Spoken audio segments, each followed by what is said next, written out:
kumain sa labas. Ma, ang importante, buhay pa rin si Papa.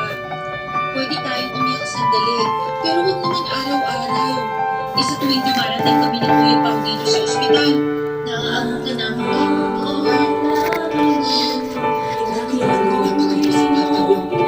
Ayokong kaawaan ng sila. Ayokong kaawaan ni Tayo. Medyo parang nangyari kay Papa. Pero sabi ng doktor, dahil nga po kasi Papa, Ko palisin, kailangan na ng tenga. honey, my love, Matagal na so proseso, sweet. pero posible. Yun nga lang, Kahit hindi mo pansin, hindi ko nagagalit sa'yo, pagkat alam ko ng iyong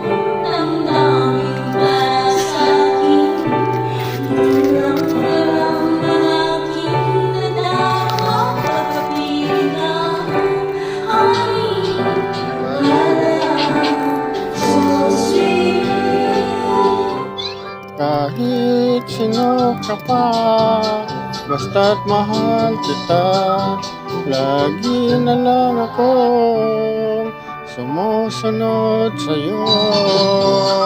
Mahal kita, at yan ay totoo. Honey, my love, so sweet.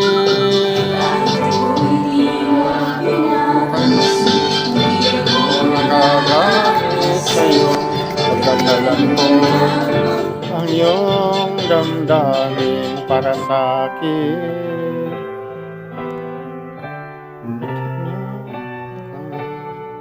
Kapiling ka, honey, my love, so sweet. Kahit sino ka pa, basta't mahal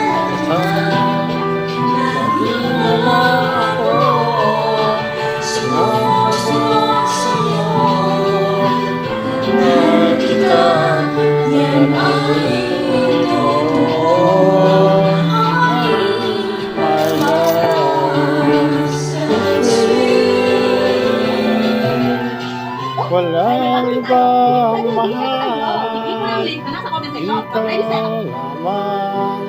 Sabihin mo sa'kin, mahal mo rin ako. O gilid ko ay pakinggan mo.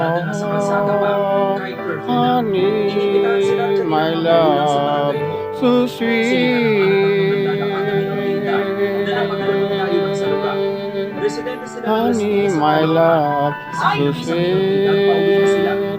Honey, my love, so sweet. Makipagod tayo ng mga social workers sa kanilang mga magulang. Labing siya ang minor de edad na nahuli ng mabag sa curfew.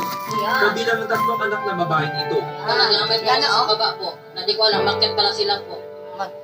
Ano pinagsasabi? Oh, sinabihan ko po lagi na paggabi na umuwi na kayo sa bahay. Sabi ko sa kanila. Ayaw makinig eh,